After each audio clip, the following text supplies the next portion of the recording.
यानंतर बघूयात मोठ्या बातम्या।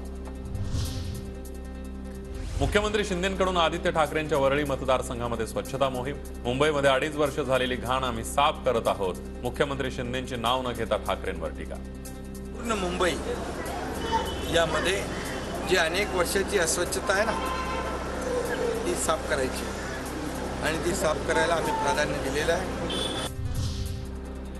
2024 ला कोणती घाण साफ होणार आणि कोण कचऱ्याच्या डब्यात जाणार हे कळेल। वरळीची जनता आदित्य ठाकरेंच्या पाठीशी ठामपणे उभी। मुख्यमंत्री शिंदेंच्या टीकेला संजय राऊतांचं प्रत्युत्तर। 24 ला कोणती घाण साफ होते आणि कोण कचऱ्याच्या डब्यात जात आहे हे कळेल। आदित्य ठाकरे हे त्या विभागाचे कार्यक्षम आमदार आहेत, लोकप्रतिनिधी आहेत। वरळीची जनता त्या मतदारसंघाची त्यांच्या पाठीशी ठामपणे उभी आहे।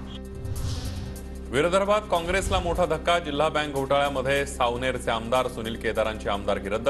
5 वर्ष शिक्षेच्या फरमानानंतर केदार सध्या रुग्णालयात।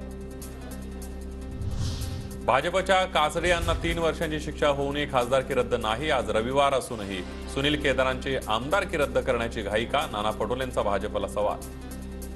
केदारच्या प्रकरणामध्ये त्यांना खालच्या कोर्टाने या ठिकाणी 5 वर्ष सजा सुनावलेली आहे।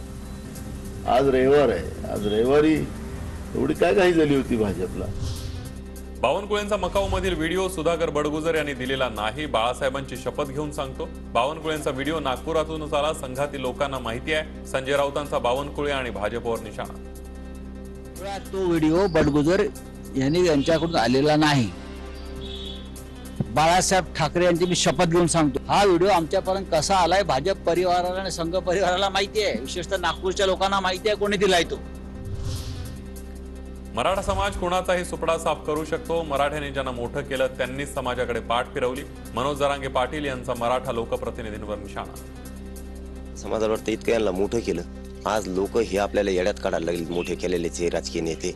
मराठा समाज काय चीज आहे हे तुम्हाला दिसेल थोड्या दिवसात। थांबा म्हणा तुम्ही। एम्पेरिकल डेटा गोळा करण्याचं काम युद्धपातळीवर सुरू। मराठा समाज मागास सिद्ध करण्याचं काम मागासवर्ग आयोग करतोय। मुख्यमंत्र्यांची माहिती। वर्ग आयोग गठीत केलाय सरकारने, त्याच्या माध्यमातून एम्पिरिकल डेटा गोळा करण्याचं काम युद्धपातळीवर सुरू आहे आणि मराठा समाज मागास कसा आहे हे सिद्ध करण्याचं काम मागासवर्ग आयोग करतोय। तर एनटी व्हीजेएनटी प्रमाणे एससीबीसी आरक्षण टिकेल का? जरांगे पाटलांचा सरकारला सवाल। एससीबीसीला विरोध नाही पण आरक्षण टिकायला हवं अशी भूमिका। पिटिशन दाखल झालेली हे सरकारनं आम्हाला पण त्यावेळी सांगितलेलं ना, आम्हालाही माहिती, आम्ही ते नाकारलेलंच नाही। पण इंद्रासानी जजमेंट सांगतं 50% वर आरक्षण नाही टिकत। मग ते 50% वर जाऊन पुन्हा तेच पाडे मोजायला लागतील आम्हाला। पुन्हा तेच एनटी व्हीजेएनटी सारखं ते टिकणार आहे का? क्रीडा मंत्रालयाकडून कुस्ती संघटना बरखास्त। अध्यक्ष संजय सिंह यांच्यासह निवडीअंतर्गत स्थापन झालेल्या संपूर्ण समितीचं निलंबन। क्रीडा संहितेकडे पूर्णपणे दुर्लक्ष केलं गेलं। मंत्रालयाने कारण देत घेतला निर्णय।